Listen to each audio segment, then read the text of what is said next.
Bonjour à toutes et à tous. Ravi de vous retrouver pour ce webinaire donc sur les impacts de la loi climat sur le dialogue social en entreprise. Donc, nous avons préparé avec Isabelle un support qu'on va utiliser pour animer le webinaire. Et ce support, il vous sera envoyé après la fin du séminaire. Voilà, donc vous inquiétez pas, vous aurez le support. On va commencer par une présentation et puis après, on essaiera de répondre aux questions que vous poserez dans le chat aussi bien que possible. Donc là, on en a, on verra, mais pour une demi-heure à peu près de présentation, peut-être 40 minutes. Alors, on va se présenter d'abord. Donc, voilà, vas-y, je te laisse. Je suis Isabelle Nicolas, je suis la directrice des opérations chez Sextant. Directrice des opérations, ça fait un peu mystérieux. C'est un peu mystérieux. En fait, j'encadre les consultants du cabinet qui travaillent sur les sujets économiques et financiers, sociaux et santé, sécurité et conditions de travail. Voilà. Donc, ça fait beaucoup de responsabilités. Moi, je suis le président de la société, donc Christian Pellet. Et à ce titre, j'ai le droit de mettre des chemises hawaïennes. Voilà. Alors, on va commencer.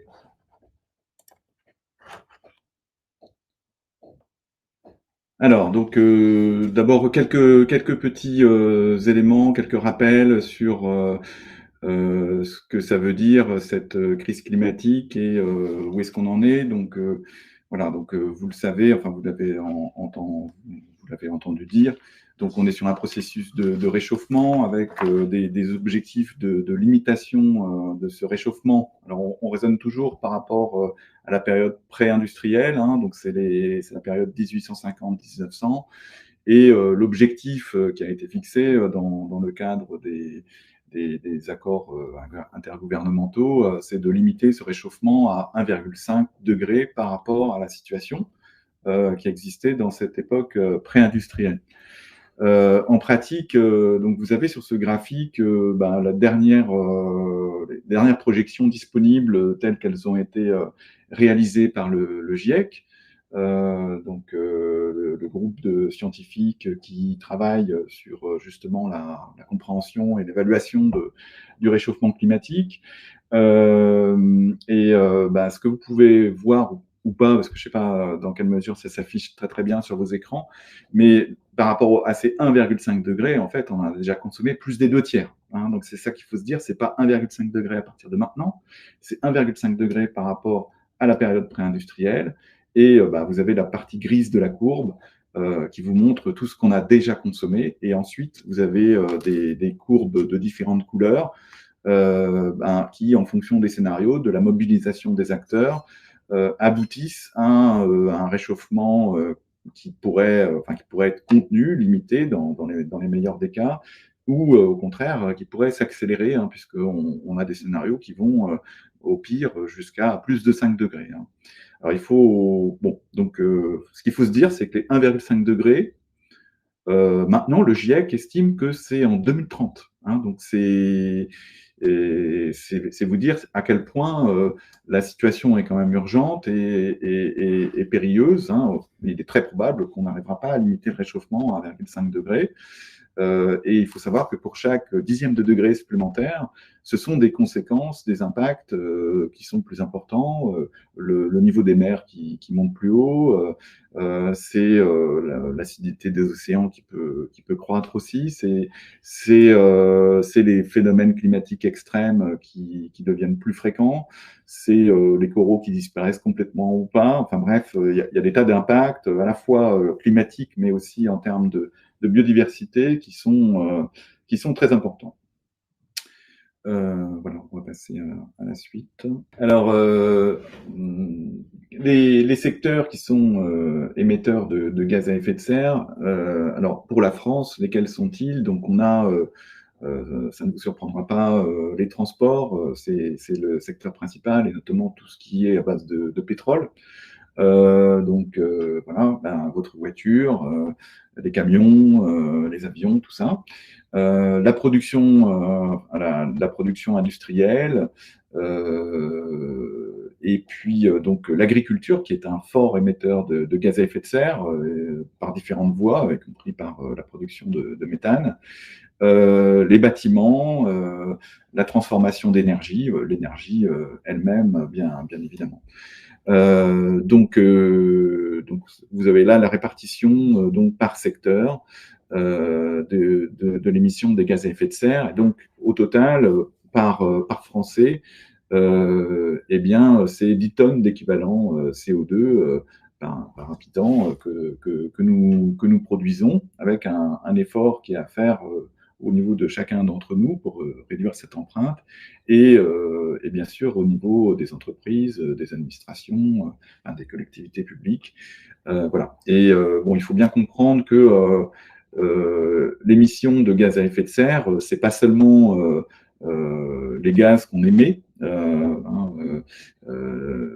par exemple avec des fuites dans les frigidaires qui émettent donc des gaz qui sont nocifs en termes d'effet de serre.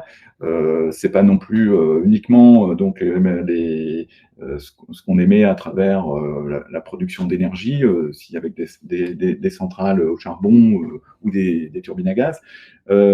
C'est aussi tout ce qui est intégré dans nos activités et dont on n'est pas forcément conscient. Mais voilà, vous achetez un téléphone portable, ça consomme énormément d'eau à produire, ça consomme énormément d'énergie et bien évidemment, ça produit beaucoup de déchets. Donc, vous avez l'impression peut-être de ne pas contribuer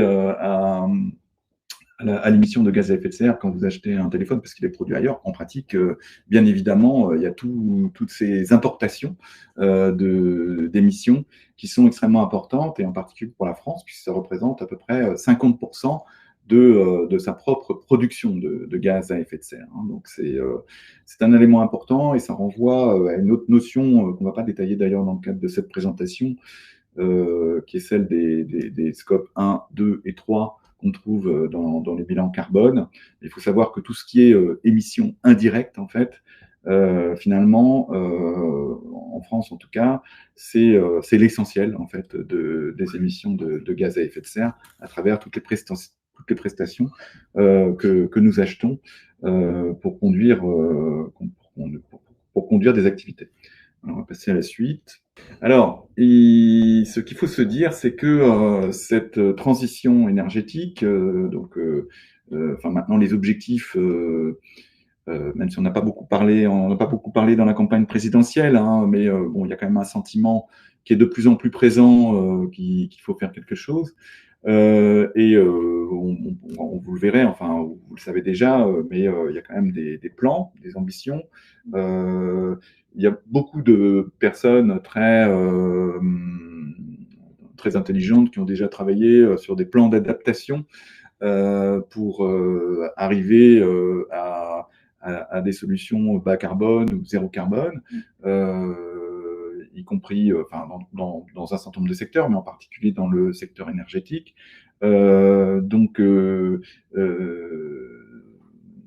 Il y a déjà beaucoup d'acteurs qui se sont retroussés les manches, et en fait, ce qui va se passer, c'est que les contraintes vont se durcir, en fait. Déjà, en termes de réglementation, il va y avoir probablement des augmentations de prix, mais il va y avoir des contraintes on va y revenir un petit peu plus tard, qui vont peser sur les entreprises à partir de 250 salariés, qui vont devenir de plus en plus fortes. Il y a aussi dans l'adaptation à des stratégies bas carbone, des acteurs qui s'adapteront, puis d'autres qui s'adapteront moins bien ou moins vite, avec donc pour chaque entreprise donc des risques de marginalisation sur son marché, ou des risques carrément d'éviction, c'est-à-dire un acteur qui ne s'adapterait pas finirait par rencontrer des problèmes importants par rapport à d'autres acteurs qui seraient plus proactifs sur ces questions-là. Et ça renvoie d'ailleurs à un autre enjeu, un autre risque, qui est le risque de réputation.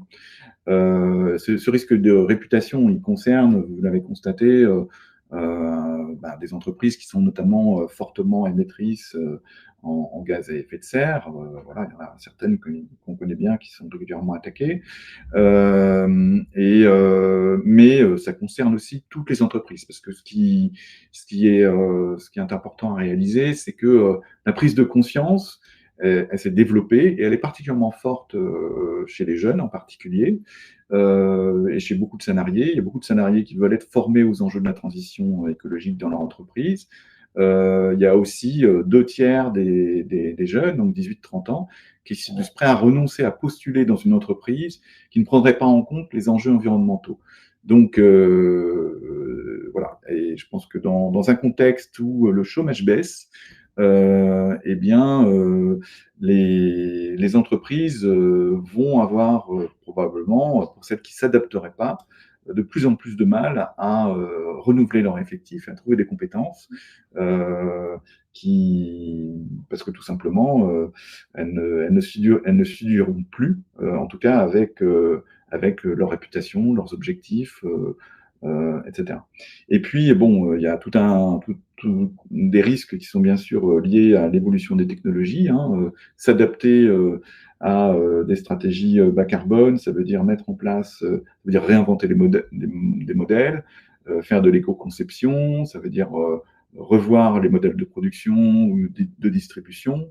Dans ces actions-là, alors déjà, ça peut nécessiter des moyens importants qui seront peut-être pas à la hauteur de tous les acteurs, donc ça poussera peut-être certains à se regrouper, comme c'est déjà arrivé pour d'autres types de ruptures stratégiques.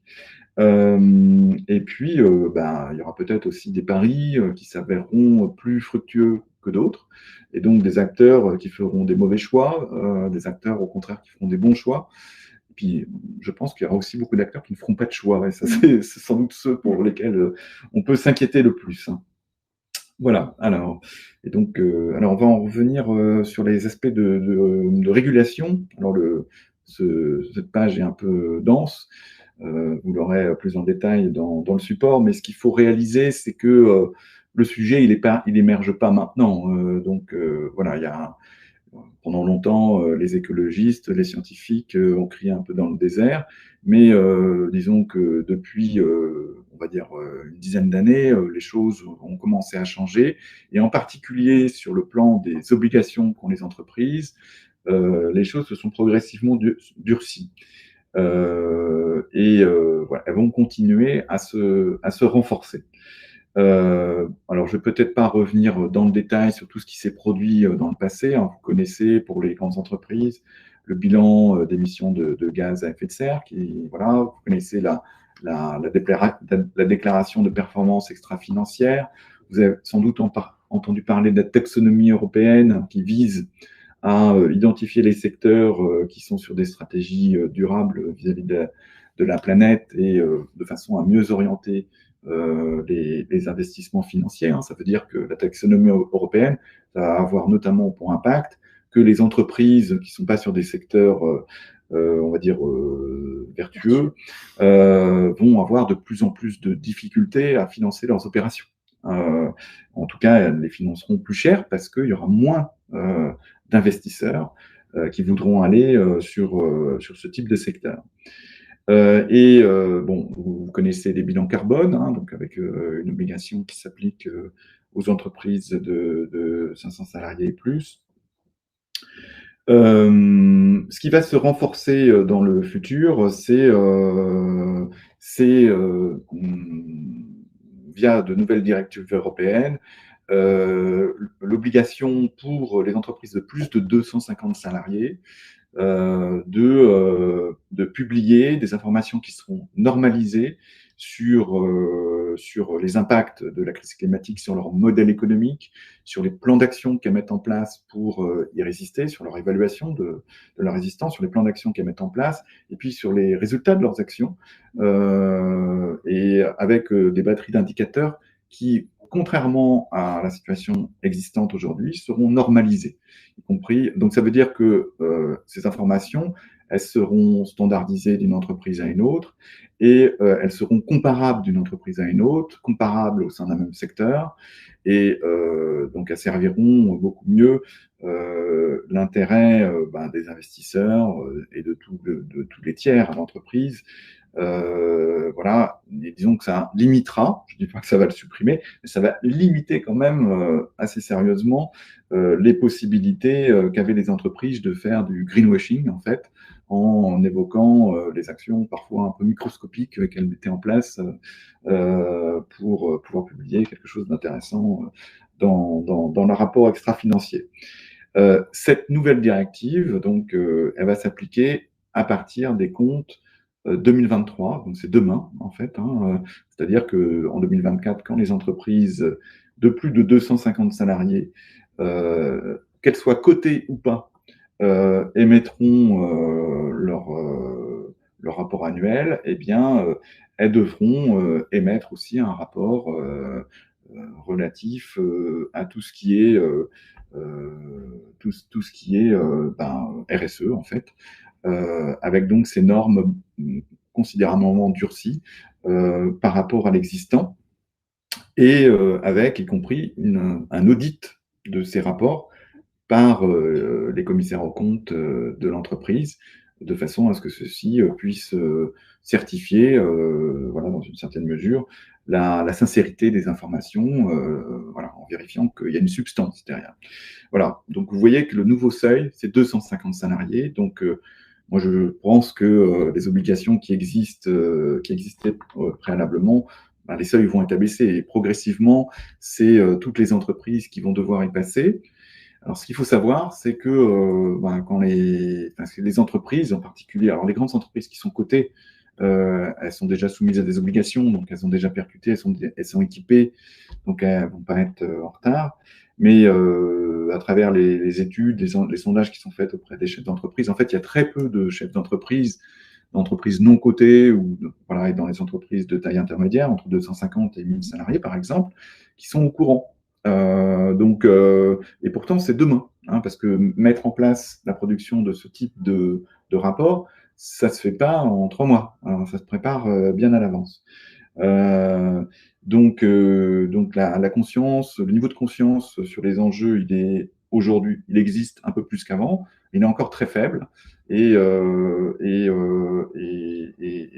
disons qu'il y a beaucoup de choses qui sont ignorées. Donc, moi, ce que je pense, en tout cas, en tant qu'expert des CSE, c'est que en tant que CSE, vous êtes bien placé pour faire prendre conscience aux entreprises des nouveaux enjeux auxquels elles sont face, et éventuellement de les faire prendre conscience du fait qu'elles sont possiblement en retard par rapport à toutes ces obligations, à toutes ces contraintes, tous ces enjeux en matière de transition.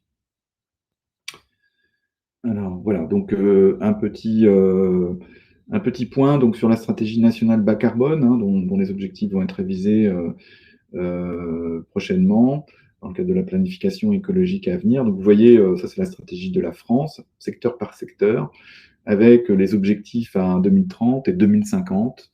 Voilà, avec des objectifs. Donc on a un plan qui est parfait, par exemple sur l'énergie. On sait faire, en fait, arriver à une énergie, à une production d'énergie totalement décarbonée. On sait faire. Il y a même plusieurs scénarios disponibles, donc avec du nucléaire, sans nucléaire, ou avec un mix des deux. Tout ça a été entièrement documenté. C'est un peu moins poussé dans d'autres secteurs, mais il y a quand même beaucoup de travaux qui existent. Voilà, donc c'est des choses on part pas de rien sur tout ça. Je crois que c'est le moment où je vais te passer la parole. Eh oui. Alors, par rapport à toutes ces nouvelles obligations, totalement nouvelles ou moyennement nouvelles, on l'a vu, et par rapport à ces enjeux climatiques qui sont devenus une part importante du débat public, plusieurs possibilités s'offrent aux représentants du personnel par rapport à la stratégie qu'ils vont adopter. Mais aussi aux entreprises. Alors, ce qu'on peut noter, c'est que les 2 grands axes de posture, ça va être soit une logique de rupture, soit une logique d'adaptation, de transition graduelle. Sachant que par rapport à ces sujets. Tout est envisageable, mais la prise de conscience est vraiment très forte, hein, puisque vous voyez que d'après le programme des Nations Unies sur le développement, pour le développement, le changement climatique est perçu par une grande majorité des personnes comme une urgence mondiale, que au niveau du patronat, le président de Syntec Ingénierie considère que l'urgence climatique, c'est ici et maintenant, et que au niveau de France Chimie, on est aussi dans une approche de changement, hein, puisque le président déclare qu'il est prêt à apporter des solutions pour la lutte contre le changement climatique et le développement de l'économie circulaire, mais il faut nous en donner les moyens dans la durée. Donc en fait, la question qui se pose, ça va être comment les entreprises s'engagent. Est-ce qu'elles y vont de manière immédiate et complète, ou est-ce qu'on est sur des politiques plus graduées? Et les questions que vont se poser les représentants, ce sont celles des capacités réelles que l'entreprise a à sa disposition pour engager une politique, la volonté réelle de la direction d'y aller, mais aussi quels sont les risques pour l'emploi et pour les compétences, on va y revenir. Qu'est-ce que ça implique en termes d'adaptation du collectif de travail? Et puis la question un peu à la mode, hein, comment ne pas être dans le don't look up, où en fait on éviterait le problème en se disant que c'est pas tout de suite et qu'on a le temps. Oui, vous avez compris qu'on n'avait pas le temps, hein, on est déjà très en retard. Donc par rapport à toutes ces questions, la loi climat et résilience qui a été mise en œuvre depuis le 24 août 2021 a donné une dimension environnementale aux prérogatives du CSE, donc en intégrant dans l'ensemble des informations consultation le fait d'émettre un avis en prenant en compte les conséquences économiques des décisions qui sont soumises aux élus. Donc ça, c'est un premier point très important. Et d'autre part, en intégrant dans la base de données économique eh bien, des informations environnementales. C'est la 10e rubrique qui a été instaurée par le décret du 26 avril 2022, qui prévoit désormais que les élus puissent disposer, au même titre qu'ils disposent des données économiques, des données sociales, des données sur les conditions de travail, eh bien, de données environnementales sur l'activité de leur entreprise. Alors, comment ça va se matérialiser? Eh bien,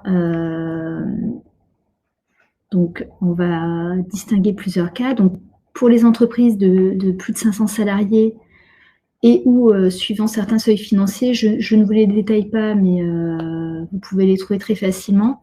Les entreprises vont devoir fournir leur bilan d'émissions de gaz à effet de serre, plus connu sous le nom de bilan carbone, la déclaration de performance extra-financière.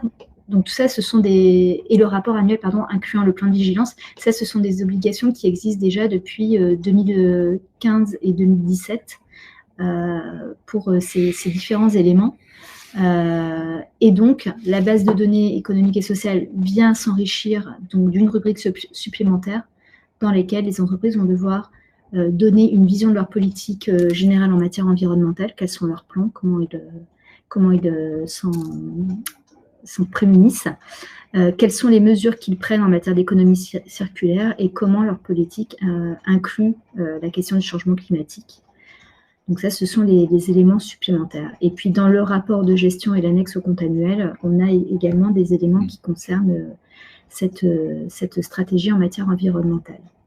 Au-delà de ces aspects, les élus vont pouvoir intégrer dans les documents et éléments qu'ils ont à leur disposition des éléments de diagnostic et de plan d'action, d'anticipation des effets environnementaux sur la politique de leur entreprise, à la fois sur les aspects sociaux, donc avec des éléments sur les conséquences des adaptations sur les conditions de travail et sur les effectifs, une vision sur les salariés formés à la fois aux enjeux de la transition écologique ou à la prévention des risques, mais aussi les salariés qui seraient formés à une reconversion, et puis la liste des métiers fragilisés, puisque évidemment, dans un certain nombre de secteurs, il va y avoir des évolutions de métiers qui sont liées à la transition écologique.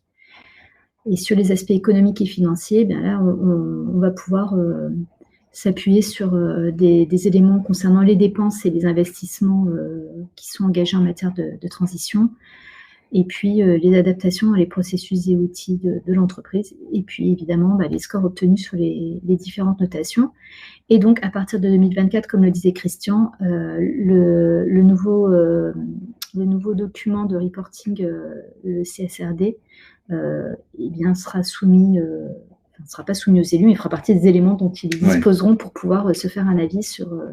oui, s'agissant d'un document dont la production sera légalement obligatoire, et donc soumis aux actionnaires de l'entreprise, vous y aurez accès aussi en tant qu'élu. Alors, toutes ces nouvelles informations ou ces informations existantes auxquelles on n'était pas forcément très bien formés auparavant vont venir alimenter les informations consultations, à la fois récurrentes, et donc l'article 2312-17 du Code du travail prévoit désormais que dans l'information consultation récurrente, on va intégrer les conséquences environnementales de l'activité de l'entreprise. Donc c'est vrai sur les orientations stratégiques, et là je rentre un peu dans les détails, dans les orientations stratégiques, il va être nécessaire de réfléchir à la fois à la prise en compte des enjeux climatiques dans la stratégie, c'est-à-dire est-ce que l'entreprise a bien réfléchi dans sa stratégie aux effets de ces enjeux climatiques? Est-ce que ça va être une occasion de se différencier et de prendre de l'avance, ou au contraire, si c'est pas pris en compte, le risque de se marginaliser, on en a parlé déjà tout à l'heure. Ça va être l'occasion également d'évaluer les risques, les politiques mises en œuvre, les objectifs et les résultats, tels que demain on les aura dans la CSRD, mais voir aussi si ça change le modèle organisationnel et dans quelle mesure, puisqu'il est probable que ça change ce modèle organisationnel. Et puis évidemment, un point qui est extrêmement important et qui est aujourd'hui le mieux intégré par les organisations syndicales, c'est l'évolution des besoins en compétences, à la fois sur le contenu des métiers et sur les volumes d'emploi, et donc tout le travail d'anticipation et d'adaptation des outils de la gestion des emplois et des parcours professionnels qui va en découler. Sur les autres consultations récurrentes, il y a également des choses à prendre en compte. Donc sur la situation économique et financière, ça va être l'évaluation des moyens nécessaires pour adapter ce modèle stratégique et voir quels bénéfices on en attend, et notamment sur le plan économique, puisque qui dit opportunité de différenciation peut vouloir dire des bénéfices en termes commerciaux. Suivre l'effectivité des plans d'action et de l'ensemble des politiques mises en œuvre, et puis mesurer les effets sur l'équilibre financier de l'économie, économique et financier de l'entreprise, puisque à terme, si on change le modèle, bien évidemment les équilibres peuvent évoluer. En matière de politique sociale, de conditions de travail et d'emploi, il y a deux grands enjeux. Donc, on va avoir tout ce qui concerne l'évolution des parcours professionnels. On vient d'en parler avec les orientations stratégiques, et donc mesurer les effets. Travailler aussi sur la lutte contre les discriminations et sur le suivi de l'emploi au sens large, au-delà même de l'entreprise, mais ça peut aussi être en ce qui concerne la politique de sous-traitance, par exemple, puisque dans la RSE, on a quand même une question de respect des droits humains qui est importante. Donc, s'assurer que l'entreprise est vertueuse non seulement dans ses murs, mais au-delà, sur l'ensemble vis-à-vis de l'ensemble des parties prenantes. Et puis, bien évidemment, on a une question importante au niveau des conditions de travail et d'emploi, puisque cette politique de transition écologique, elle peut impliquer de nouveaux modes de travail et d'organisation, mais aussi la prise en compte de l'ensemble des risques sur la santé. qui peut en découler. Mmh. Oui, parce que réchauffement, ça veut dire aussi, pourquoi pas, des conditions de travail plus pénibles Dans certains cas. Dans certains cas. Alors, évidemment,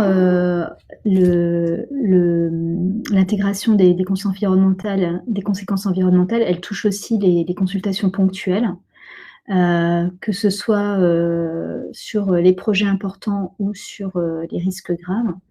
Et donc, ça ouvre un champ d'investigation important sur l'ensemble des projets qui peuvent être soumis au CSE dans le cadre de projets spécifiques. On va, par exemple, dans le cadre de projets de déménagement ou de réaménagement, pouvoir travailler sur les impacts sur les plans de mobilité, sur les bilans carbone, sur l'organisation du travail, bien sûr. Ce qui va concerner également les projets de réorganisation ou d'évolution de l'organisation du travail. Et puis dans le cas de nouvelles technologies, on va également s'intéresser, par exemple, si on est sur la mise en place de télétravail plus étendu et de flex office, s'interroger sur les effets sur les émissions de CO2, sur la santé au travail, et donc mieux prendre en compte tous ces effets, et interroger les motivations des entreprises qui vont aussi parfois motiver des projets d'évolution des conditions de travail par l'amélioration de leur politique en matière environnementale. Donc, il faut pouvoir évaluer tout ça et donc bien le prendre en compte dans l'information consultation et interroger la direction en conséquence. Alors ça tombe bien parce que le législateur a bien fait les choses. L'information a été élargie, la prérogative du CSE a été élargie, mais le droit à l'expertise comprend également cet aspect environnemental. Donc, comme par le passé, le CSE peut recourir à son expert pour l'accompagner sur l'ensemble de ces sujets récurrents ou ponctuels. Et il pourra également travailler sur ces questions-là, à la fois d'un point de vue générique, d'un point de vue des investissements, d'un point de vue des effets escomptés, et le cas échéant, s'appuyer sur des spécialistes sur des points vraiment extrêmement techniques, comme c'est le cas jusqu'à présent. La question principale étant de s'assurer que votre direction n'en profitera pas pour vous demander de renoncer à d'autres sujets pour des raisons économiques.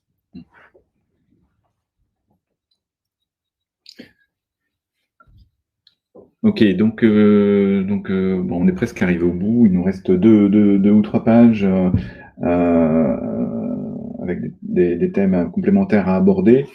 Donc, vous l'avez compris, vous n'êtes pas sans levier, hein, donc vous aurez accès à de l'information.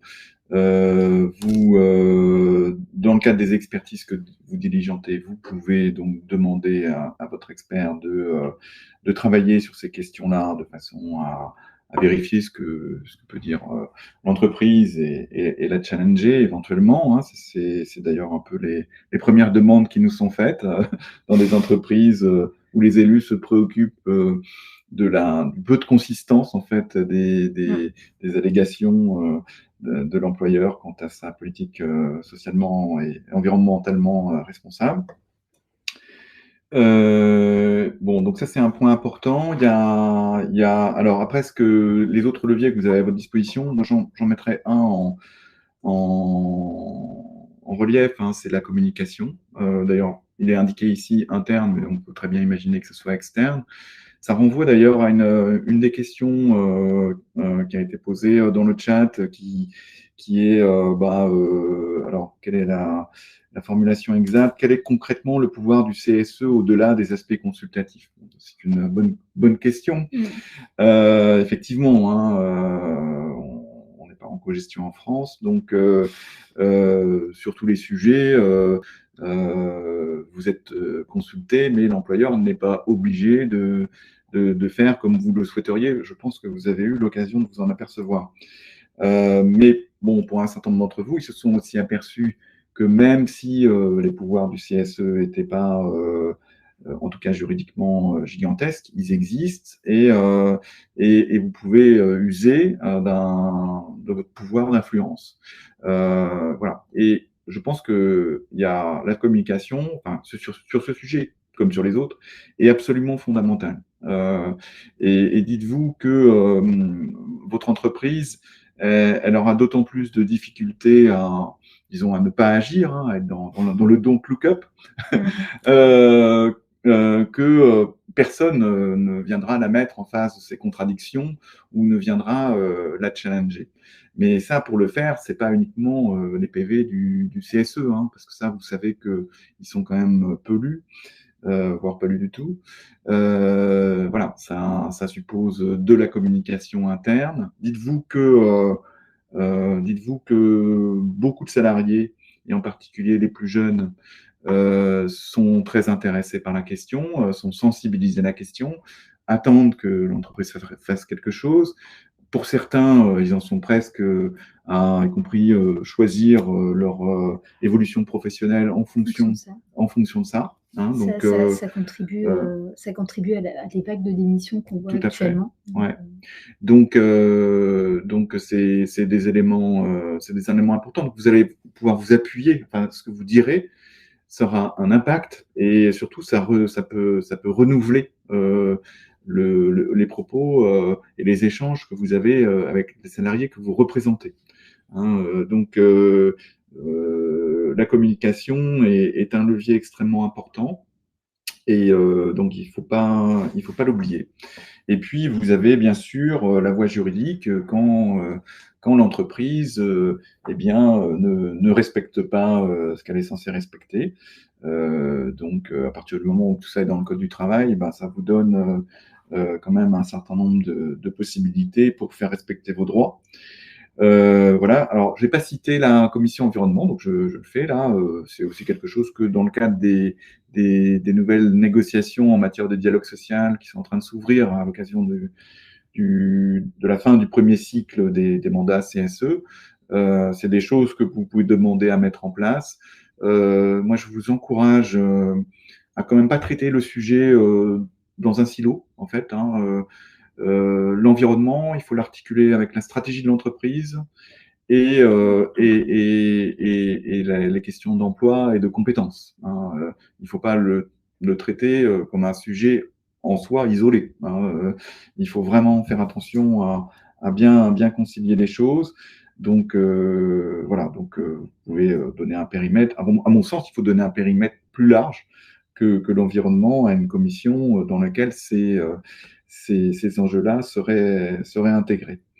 Voilà, on va passer à la. Alors, oui, je n'ai pas cité la formation pour vous former donc aux enjeux, donc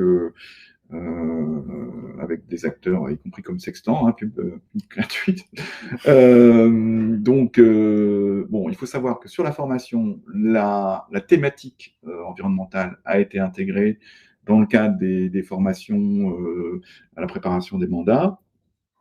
Mais pour autant, aucun moyen supplémentaire n'a été donné. Hein, c'est-à-dire que ça se fait à moyen constant, donc il n'y a pas une augmentation du nombre de jours de formation. Donc ça veut juste dire revoir les 3 jours ou les 5 jours qui permettent de se former à l'exercice des mandats. Voilà. On va C'est passer. peut-être l'occasion Ouais. de le négocier dans Oui, tout à fait. les futurs accords de dialogue social. Oui, tout à fait. D'autant que c'est un thème sur lequel un certain nombre d'entreprises comprennent qu'il y a des besoins de formation qui sont importants. Hein. Le rôle des élus de CSE, c'est complexifié hein, avec la mise en place. Hein. Donc, alors, on a parlé beaucoup du CSE parce que il est au cœur d'un certain nombre de modifications. Pour autant, les organisations syndicales elles-mêmes sont concernées, puisque bien évidemment, la négociation de la GEPP, donc gestion des emplois et des parcours professionnels, est directement impactée par la transition climatique. Hein. Donc, on l'a dit, adaptation des modèles économiques, c'est voilà, c'est aussi potentiellement des conséquences en matière de besoins en emploi et en compétences. C'est pas forcément les mêmes. Voilà, bon, il y a un exemple bien connu, enfin, pour ceux qui suivent un peu l'actualité, c'est celui de l'automobile, hein. Construire et distribuer des véhicules à moteur électrique, c'est pas la même chose qu'un moteur thermique. Ça nécessite, les moteurs sont plus simples à élaborer, ils sont plus simples à entretenir, ils sont plus simples aussi voilà, à construire, enfin, dans les usines. Donc ça veut dire des impacts qui sont pas que positifs en matière d'emploi.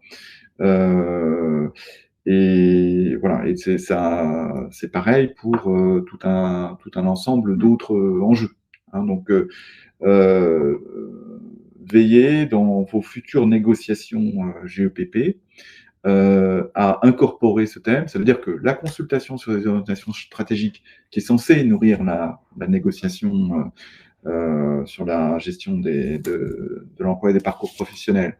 Il faut que cette consultation sur les orientations stratégiques, elle intègre les questions de transition climatique et qu'elle intègre aussi, hein, c'est sa vocation, les impacts en matière d'emploi et compétences associées. Et la GEPP, normalement, la négociation doit se faire sur la base de cette information, en fait, qui aura été mise sur la table, partagée, éventuellement analysée avec l'appui d'un expert. Enfin bref, en tout cas, la GEPP, c'est prévu, enfin le Code du travail a là aussi évolué, donc euh, elle a notamment pour enjeu de répondre aux enjeux de la transition climatique, hein, donc les choses sont dites, mais voilà, c'est pas la seule négociation qui peut être impactée.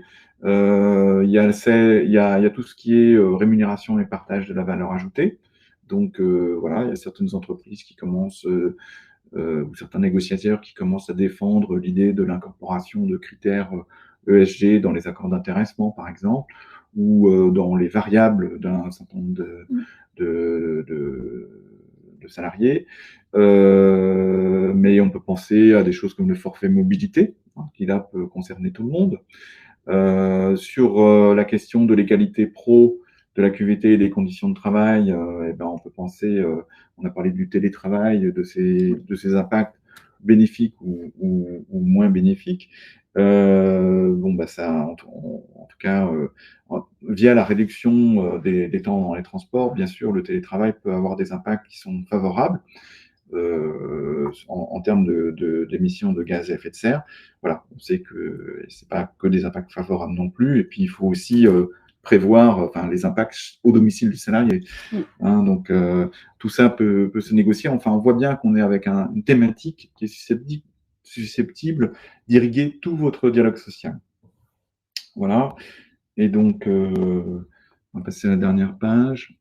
Voilà, donc bon, écoutez, je pense que pour conclure, donc c'est un thème. Alors, il faut être bien conscient. On vous encourage à investir sur la question, à vous former, parce que bah, c'est un thème qui va être là pour longtemps, hein, parce que malheureusement, avec le retard qu'on a pris, le problème ne va pas être réglé au cours du prochain quinquennat. C'est une question qu'on a devant nous pour longtemps. Il y a des résistances, il y a de l'inertie, il y a du don't look up et il y a des fortes attentes. Donc, en tant que représentant du personnel, vous avez un rôle à jouer en fait pour faire en sorte que la transition soit plus rapide. C'est pas vous qui avez les manettes, c'est pas vous qui avez le pouvoir, mais vous avez au moins un pouvoir, c'est celui de l'ouvrir en fait et de challenger votre direction. Et c'est un aspect qui sera important dans les prises de conscience et dans les orientations qui seront prises peut-être plus vite par les entreprises. En tout cas, nous, on en est convaincus et on est prêt à vous aider en la matière, bien évidemment. On pense que c'est aussi notre rôle. Voilà, donc c'est pas parce que vous avez qu'une fonction de consultation que vous êtes sans pouvoir.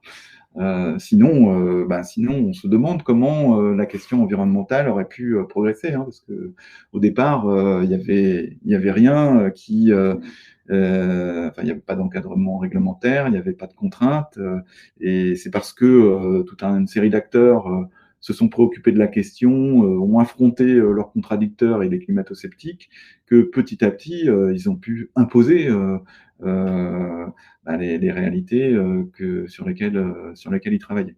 Donc voilà, le travail est loin d'être terminé. Vous avez votre rôle à jouer là-dedans. Donc, on vous souhaite bon courage. En tout cas, c'est des combats qui sont enthousiasmants et qui ont du sens. Alors, On va on va peut-être peut-être passer prendre aux des questions. questions. J'ai un petit peu, j'ai répondu, je pense, à le pouvoir du CSE au-delà des aspects consultatifs. Alors, on avait quelques questions additionnelles. Une question. Le rapport CSRD, est-ce que c'est au niveau des groupes, au niveau des sociétés? Alors, c'est prévu au niveau des sociétés. Il faut rappeler d'ailleurs que c'est CSRD, le D de directive. Donc, c'est dans le cadre de la communauté européenne, donc un groupe américain dont ses filiales françaises vont être concernées. Et même si, à son niveau, il a ses obligations telles qu'imposées par le régulateur américain. Donc, voilà, c'est au niveau des sociétés que ça se passe. Quelqu'un s'est exprimé sur pourquoi la RSE n'est pas une obligation légale. En pratique, en tout cas, alors ce n'est pas une obligation légale et ça serait, c'est pas si facile d'imposer d'être vertueux. On voit que même les talibans ont du mal. Moi, je ne souhaite pas que d'autres pensent pour nous et nous obligent à être vertueux, mais ce que vous pouvez constater, c'est que, en tout cas, les obligations, les contraintes se renforcent et ça va être de plus en plus difficile, en fait, pour les entreprises irresponsables de continuer à le faire. Il y aura des vilains petits canards, bien sûr, et puis quand on est petit, c'est plus facile d'échapper à la patrouille, mais les grandes entreprises n'auront pas le choix. Les entreprises de taille intermédiaire, progressivement, elles vont rentrer dedans et elles vont faire rentrer leurs sous-traitants dedans. Faut être conscient du fait que les PME vont être très rapidement concernées parce que les grandes entreprises vont leur demander de certifier d'une façon ou d'une autre qu'elles sont engagées dans ce type de processus. Parce que quand vous devez respecter des objectifs de bas carbone, que vous avez un bilan carbone que vous souhaitez animer, donc vous voulez atteindre les objectifs, eh bien, un des moyens d'atteindre nos objectifs, c'est de choisir des fournisseurs, des partenaires qui sont engagés dans ces processus-là. Et donc, ça comptera sans doute, pas à soi seul, bien sûr, mais le coût restera important, mais entre deux acteurs qui, avec un coût plus ou moins comparable, celui qui ne sera pas engagé dans ces processus aura peut-être beaucoup plus de difficultés à prendre des commandes. Donc ça va se diffuser, et puis la pression qui vient du bas, avec les attentes qui existent au niveau des salariés, une partie des salariés. Alors, donc voilà, on avait une question sur... ça c'est fait. L'impact éventuel sur les tenues de réunion CSE. Une réunion électronique, ça émet du gaz à effet de serre aussi. Sans doute moins que des déplacements qui sont organisés dans toute la France, c'est évident, surtout s'ils ont lieu en voiture ou en avion. Mais voilà, donc je pense que c'est peut-être pas le sujet principal pour les entreprises. C'est bien de se poser la question. Voilà, moi, je vous encourage plutôt à vérifier que le mix entre présentiel et distanciel, il est adapté à vos besoins de dialogue social. Il y a pas mal d'études qui ont été réalisées sur la question et bien sûr, ça offre des avantages, le distanciel, mais ça a aussi des inconvénients, et en particulier, il y a une grande partie de l'informel qui passe plus très bien. Voilà, les échanges dans les couloirs, on sait que c'est important pour se comprendre entre partenaires sociaux. Et puis la proximité avec les salariés peut être aussi un peu distendue du fait du télétravail. C'est des sujets qui vont être d'actualité dans les prochains temps. Alors, il y a 2 questions qui portent sur les expertises. Avez-vous des experts capables d'analyser des données environnementales ou de collecter les bonnes datas auprès des CSE? Oui, en fait, nous aussi, on se forme et on gagne sur le sujet. En fait, ça fait depuis quand même depuis 2017 qu'on travaille déjà sur les rapports existants, au moins sur les aspects extra-financiers. Et donc, on va plus loin sur les données plus pointues qui pourraient être analysées un bilan carbone dans le détail. On a des partenaires, mais comme l'ensemble des experts. On a fait notre bilan carbone, donc déjà, voilà. on sait de quoi on parle. Et on est engagé dans des processus d'amélioration nous-mêmes, même si on est bien loin. On est une entreprise d'une centaine de salariés, donc on n'est pas bien en dessous des seuils, mais on est engagé dans le processus. Voilà, donc je vois que quelqu'un, il y a un élu qui dit rien n'empêche le CSE de faire son bilan carbone pour être légitime, voilà, dans les négociations ou tout à fait.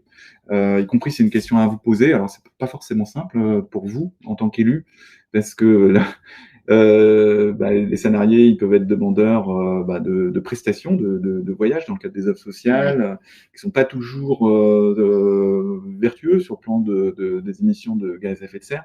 Mais effectivement, vous pouvez commencer par des mesures relativement simples, à part évidemment les choix que vous proposez. Mais vous pouvez justement contacter vos fournisseurs pour voir s'ils peuvent vous donner des informations sur le coût en émissions carbone de certains types d'activités ou de voyages, de façon à en informer les salariés. Voilà, mais effectivement, ça vous concerne aussi, notamment dans les grandes entreprises. Les CSE peuvent avoir des moyens très importants et mettre en œuvre des activités qui peuvent être plus ou moins émetteurs de gaz à effet de serre. Donc, nous encourageons à vous poser les questions. C'est en tout cas des bonnes pratiques. Je reviens sur une question sur le coût des expertises, la prise en charge des expertises. Ça n'a pas changé en fait. Certaines expertises sont prises en charge à 100% par l'employeur. Ce sont les expertises sur la situation économique et financière et sur les politiques sociales, mais aussi celles sur les risques graves. Et pour les expertises sur les projets importants et les orientations stratégiques, c'est un cofinancement à hauteur de 80% pour l'employeur, 20% pour le CSE dans une limite maximum d'un tiers de son budget. Oui. Voilà. Donc ça n'a pas changé. Donc effectivement, intégrer la question environnementale dans vos informations consultations ne va pas vous coûter plus cher si vous faites appel à l'expert. Tout à fait. Donc voilà, vous pouvez sans nous ou avec nous vous saisir de ces questions avec quand même des moyens et en particulier les moyens de challenger en fait les discours qui vous sont tenus. Donc aujourd'hui, là on est justement dans la période où on établit les champs de mission avec les CSE, donc on voit un petit peu que le sujet commence à émerger dans certaines entreprises, là où il y a des militants, c'est souvent des élus qui sont aussi plus convaincus de la question et qui ont éventuellement un engagement parallèle. Donc voilà, avec plutôt des optiques qui visent à soit challenger, soit faire le point d'où en est l'entreprise, de son degré de conscience, de détourer un peu la question. Les élus sont conscients que c'est un sujet, on met un peu de temps à rentrer dedans et commencent par nous demander de faire un point de où en est l'entreprise par rapport à ses obligations. Puis on peut imaginer que l'année prochaine, l'ambition sera plus importante. En tout cas, c'est ce que nous proposons, donc des objectifs qui peuvent être plus ou moins ambitieux en fonction de la situation de l'entreprise, bien sûr, de ses activités, et puis aussi de la motivation des élus. Voilà, en tout cas, on vous encourage, c'est bien si vous avez dans vos équipes des gens qui sont formés à la question, sensibilisés à la question, mais il ne faut pas en faire qu'une question spécialiste, ça concerne tout le monde. Les conséquences de tout ça vous concernent tous, donc c'est important de s'en saisir graduellement. Il y avait des questions sur le forfait mobilité. Ah oui. Et son aspect greenwashing. Oui.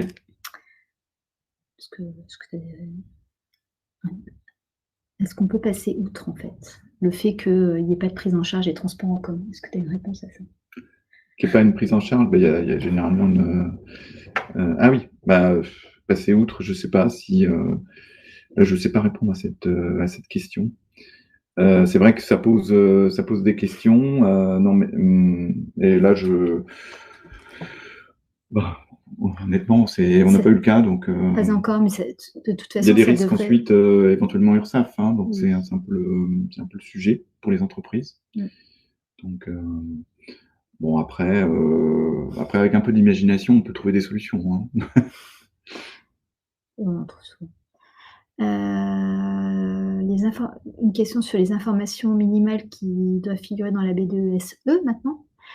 Donc, on ne peut que vous renvoyer au décret d'avril, qui a été assez long à sortir, puisque la loi climat prévoyait la B2SE donc en août dernier, et donc le décret est sorti fin avril.